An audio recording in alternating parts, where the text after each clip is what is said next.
Bonjour à toutes, bonjour à tous. Vous voyez un petit peu cette richesse, de ces plantes. Vous voyez, ça se mange, ça se mange. Ça c'est du bio tout ça. Des orties. C'est de la menthe. Avec les petites fleurs qu'on a vues tout à l'heure roses.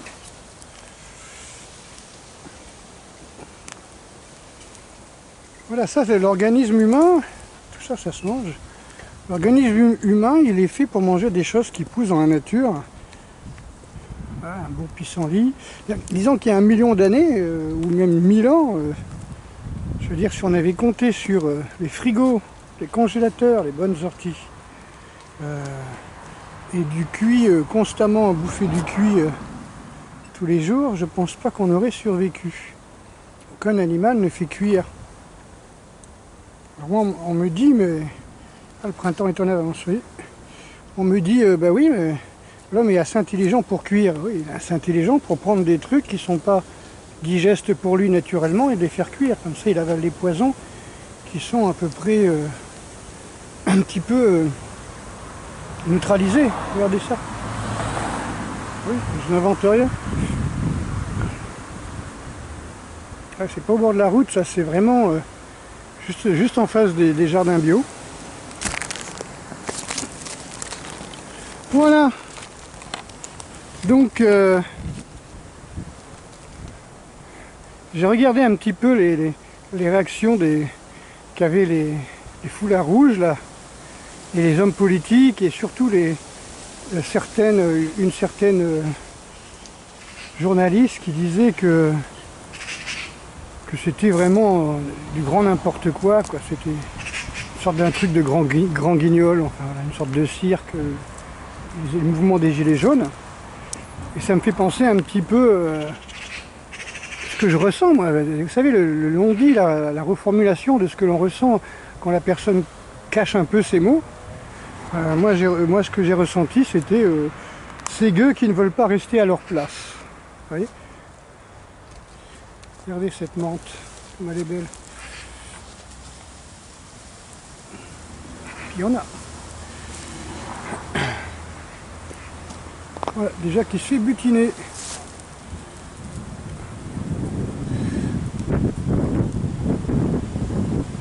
Donc ces gueux là qui veulent pas rester à leur place et qui ont l'arrogance d'ouvrir leur bouche et de donner leur avis alors qu'on leur a pas demandé. Vous voyez, ça c'est un petit peu, je trouve ça un petit peu bizarre. C'est ce que j'ai ressenti. On leur a rien demandé, ils n'ont qu'à continuer à bosser. Ils n'ont pas à donner leur avis. Ils doivent travailler sans mot dire. C'est-à-dire sans ouvrir leur bouche. Alors sans mot dire, c'est sympa parce que ça me rappelle un autre verbe. Et justement, ce qu'ils font, c'est maudire le grand capital. Hein. On en est carrément à la révolte de Spartacus, vous voyez. Carrément, hein, c'est-à-dire des gens que l'on considère comme des esclaves, qui se révoltent parce que justement ils en ont marre de ne pas être considérés, ils en ont marre qu'on n'écoute pas leurs revendications. Et les autres, c'est un petit peu comme l'histoire de l'âne à qui on donnait du son à la place du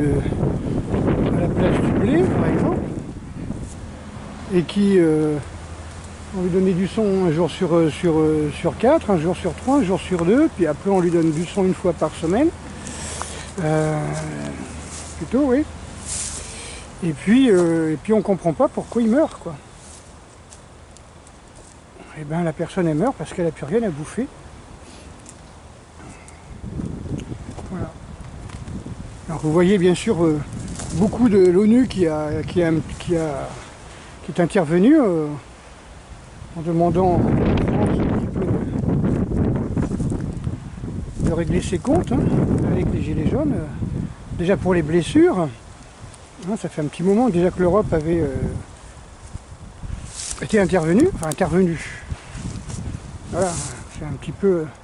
On vous donne un mauvais point, vous voyez. Et puis, d'un autre côté, l'ONU maintenant qui commence aussi à critiquer la France. Et bien sûr, les paranos qui commencent à dire, mais oui, enfin, les politiques hein, de la République En Marche. Qu'est-ce qui se cache derrière ça? Ouais, bon, je veux dire, on a été chez Assad pour bien moins que ça, quoi. On a tué des gens pour bien moins que ça. Bien moins que ce qui se passe en France. Donc, franchement, voilà. Alors, Macron, il a trouvé le truc, hein, en face des caméras étrangères, il fait le grand débat. C'est-à-dire, il fait venir ses copains, c'est les gars de chez lui, hein, comme pour l'inauguration du grand village à Paris. Avec tous les animaux, hein, le salon de l'agriculture, et donc il se fait huer, par tous les Parisiens, quoi. Et après, ben, ça c'est pas filmé. Par contre, il fait venir ses adhérents, ses encartés de la République En Marche. Et après, ben, ça c'est filmé et il dit dans tous les journaux, dans toutes les télévisions, que Macron a été bien accueilli. Après, on interroge quelques petites vieilles, et ah, continuez à faire ce que vous faites, on compte sur vous. Mamie qui pleure sur sa retraite à 6 000 €, quoi. Alors qu'elle a 7 ou 8 appartements dans le 16e ou avenue des Champs-Élysées à louer. Voilà. Donc Macron nous vend le grand débat aux télévisions étrangères pour faire croire qu'il existe encore une démocratie en France. Ce qui n'est pas forcément vrai. Voilà, ben je pense que là, de toute façon, on n'a rien à attendre de ces gens-là, hein, c'est à nous. Hein.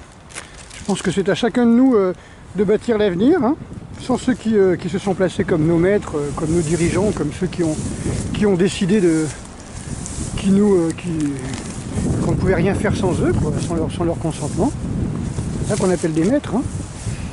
À nous arrêter de consommer aussi de façon anarchique, hein, pour faire des achats compulsifs, hein, par réflexe pour combler des manques affectifs. On comble nos angoisses, etc. Alors j'ai vu une petite interview d'un neuroscientifique que j'avais déjà vu, j'en avais déjà parlé, il me semble. C'est qu'en fin de compte, le bonheur est une sensation dans la durée. Vous voyez, on n'est pas heureux 2 minutes. Voilà, on est satisfait sensoriellement peut-être 2 minutes. On a un peu de plaisir 2 minutes, mais le bonheur est une satisfaction qui dure. C'est-à-dire satisfaction d'avoir accompli sa tâche, d'avoir réussi une peinture, un texte, une vidéo, un boulot, une famille. Hein. Hop, il y a de la monde partout. Ça va être dans mes jus quand ce sera un petit peu plus grand. Oh, la sensation d'être là où il faut. Ça, c'est la sérotonine, c'est l'action de la sérotonine qui a une durée de vie quand même relativement bonne, hein, relativement longue. Hop, là, c'est des orties. Plein d'orties. Alors celles-là, elles sont très loin de la route. Hein. Je vais m'en gaver quand elles seront bien plus grandes, bien sûr. Et à côté, c'est des jardins bio. Donc il n'y a pas de problème. C'est une association qui fait du bio. Donc c'est que du bon. Voilà. Le plaisir, ça n'a rien à voir. Vous voyez, le plaisir n'a rien à voir avec le bonheur. Hein. Bien au contraire. Hein. Les gens qui passent leur temps à la recherche du bonheur. Hein. Oui, ce petit point blanc là qu'on voit sur les orties, là, ça vient de ces arbres là. Ces arbustes en fleurs. Le printemps est avancé. Ouais, le plaisir, ça agit sur le circuit de la récompense. Hein, c'est-à-dire, ça mène à l'addiction, hein, c'est-à-dire on en veut plus, on en veut plus, on en veut tout le temps, on en veut toujours. On passe d'un plaisir à l'autre, hein, d'une cigarette au café, au chocolat, au sexe, et puis on reprend une cigarette, et puis on reprend un peu d'alcool. Et ça mène vraiment à l'addiction, vraiment la vraie addiction, hein, qui mène à l'overdose, tout simplement. Et donc, ce plaisir, en fin de compte, il est juste là pour calmer nos angoisses. Allez, je m'ennuie, je sais pas quoi faire, hop, une petite cigarette, oh là là, qu'est-ce qui va se passer, voyez, on se projette dans le futur, hein, donc c'est vraiment l'ego. Parce que si on était ici et maintenant, eh bien on accepterait ce que la vie nous donne, puisque de toute façon, elle nous donne rien d'autre. La vie ne nous donne pas autre chose que le moment présent. Et l'ego, bah, lui, il ne se satisfait pas du moment présent. Il a le souvenir que ce moment a été mieux, autrefois, et donc ils cherchent à reproduire ce qui a été bien, ou au contraire à fuir ce qui n'a pas été agréable. Voilà, et on retourne dans le vent, dans le couloir du vent.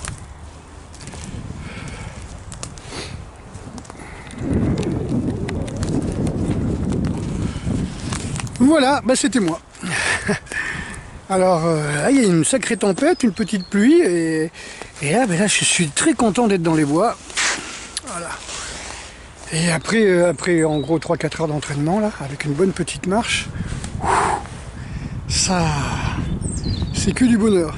Là, je suis en train de préparer un programme pour les stages, et donc, voilà, je m'entraîne avec un élève tous les jours, pour essayer d'établir ce qui va être un programme parfait. Hein. Voilà, le souci de la perfection, parfois c'est intéressant, hein. Ça peut aider les autres. Hein. Ah, il y a encore du vent. Voilà, donc n'oubliez pas de manger des choses que la nature vous donne, hein, des trucs qui poussent pas dans les supermarchés en barquettes, lyophilisés, irradiés, bourrés de pesticides, de glyphosate, d'engrais chimiques, etc. Tout à l'heure j'ai discuté avec mon élève et je disais les Américains qui nous montrent des méga citrouilles ou autres légumes gourmands en eau qui font 8 à 10 kilos, mais en fin de compte c'est de la flotte. Hein. C'est-à-dire les plantes elles vont faire comme nous, quoi. C'est-à-dire qu'elles vont stocker de l'eau pour diluer les poisons qu'on leur donne. Donc évidemment ça fait pas mal. Oula, là ça commence à... Je vais essayer de retrouver un petit coin où il y a moins de vent. Voilà, alors on m'a dit que j'avais plus la patate, effectivement, même avec 3-4 heures par jour de cours d'entraînement. Bon, il y a de la méditation, il y a des étirements, il y a de la respiration. Hein. Mais oui, effectivement, j'ai une meilleure patate depuis que je me suis enrichi en minéraux. Hein.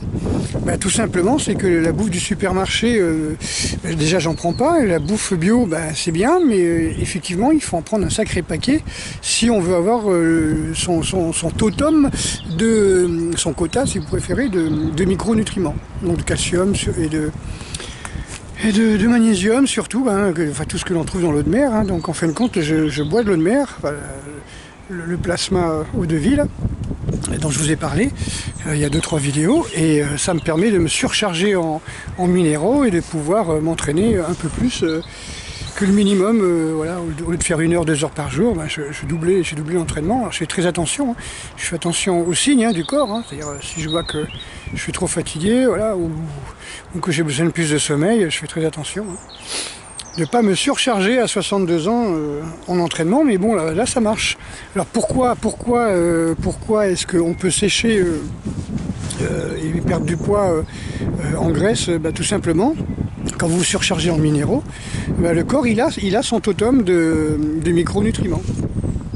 Parce que quand vous achetez des saloperies en supermarché, là, des fruits, des légumes, je parle même pas du reste, hein, c'est même pas digeste, ça c'est de la merde que vous payez très cher. Hein.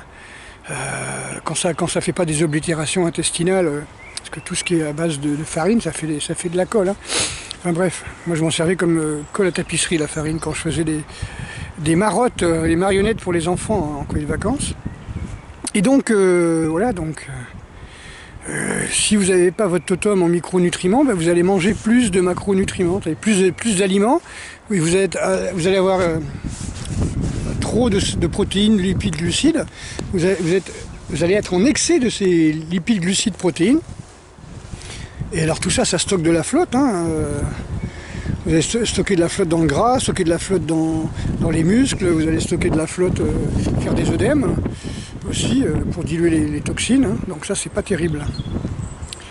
Et le corps aura toujours faim, parce qu'il n'aura toujours pas son totem de micronutriments, parce que quand on fait pousser des légumes hors sol, le légume, il bouffe des trucs chimiques, voilà. Et vous, quand vous mangez ça, vous n'avez pas votre totem et vous avez besoin de trucs chimiques. Alors vous allez vous complémenter avec des comprimés pharmaceutiques. C'est peut-être un peu le but. Hein.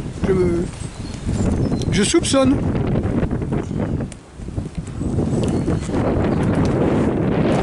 Je soupçonne que c'est le but de nous dénutrir pour qu'on soit obligé d'acheter des saloperies en pharmacie.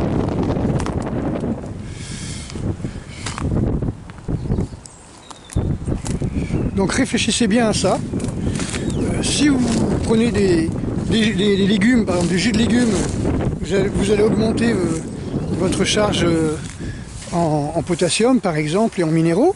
Si vous prenez du plasma marin, vous allez augmenter votre absorption et votre charge en calcium et en magnésium.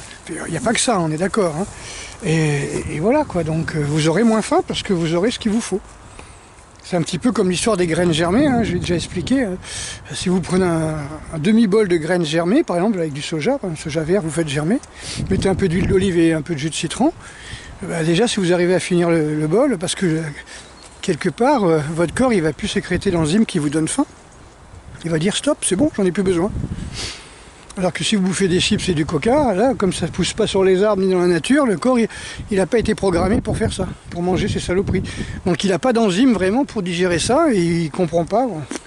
C'est du caramel, donc déjà, bonjour le caramel, hyper cancérigène. Hein. C'est du sucre qui est caramélisé. Tout ce qui est caramélisé, même quand vous caramélisez vos nouilles ou vous faites griller du pain, c'est pareil. Hein. Moi, j'avais 10 ans, quand on me disait attention, mange pas le grillé, c'est cancéreux. C'est cancérigène en fin de compte. Voilà. On me le disait, j'avais 10 ans. Imaginez, ça fait 50 ans. Donc on le savait. On le savait. Voilà, donc les gens ils prennent du coca, c'est-à-dire qu'ils prennent du caramel liquide. Bon, bah s'ils veulent. Alors coca et cigarettes, et hop, c'est parti. L'usine à concert. Et voilà, on me dit oui, mais vous comprenez, on a réussi à trouver un traitement non invasif pour le cancer du sein. Ouais, mais on continue à vendre des déodorants, des soutiens-gorge en fibres synthétiques. Les nanas continuent à bouffer des produits laitiers qui ne sont pas du tout assimilables. Voilà, elles prennent des pilules avec des œstrogènes, des trucs comme ça. À total, ouais, le cancer du sein, il tombe pas du ciel. Hein. Je veux dire, on n'est pas avec le cancer du sein. Donc quelque part, je veux dire, c'est bien beau de dire on a trouvé une technique non invasive pour guérir le cancer du sein, mais personne ne va vous dire arrêtez de bouffer des saloperies, de vous passer des déodorants, de vous passer des antitranspirants, des machins comme ça, alors que si le corps transpire, c'est qu'il y a une raison. Si les aisselles sentent mauvais, c'est que parce que tout simplement vous balancez des saloperies, vous êtes en train de vous détoxiner comme vous voulez. Alors on m'a dit détoxiner n'existe pas, c'est vrai qu'en France le mot détoxiner n'existe pas. Alors on a l'habitude de dire détoxiner, c'est quand la cellule chasse les toxines dans la circulation sanguine, et détoxiquer, c'est quand l'organisme chasse les toxines donc en dehors de l'organisme. D'après ce que j'ai pu comprendre, hein, ça fait quelques années que j'ai pas repris mes cours de micronutrition, mais voilà, en gros c'est ça. Voilà, alors tant qu'il n'y a pas de vent, bah, je vais continuer un petit peu à discuter, et puis là je vois qu'il pleut, qu'il y a du vent, et ça m'empêche pas de venir à vous, et puis voilà, c'est vrai que ça va salir l'écran. Voilà, donc écoutez, je vous fais un gros coucou, et je vais rentrer tranquillement, voilà, benaise comme on dit chez nous, hein, bien à l'aise. Et puis je vous fais une bise à toutes et à tous. Et puis je vous donne plus de détails sur les stages dès que j'en ai. J'ai pas encore visité le centre aéré. Voilà, c'est compliqué pour y aller, pour arriver à trouver un rendez-vous. Mais voilà, donc voilà, grosse bise à toutes et à tous. Et puis à très bientôt. Voilà. Aïe, hein, il fait encore jour. Hein. Ouais, vraiment le printemps est là quoi.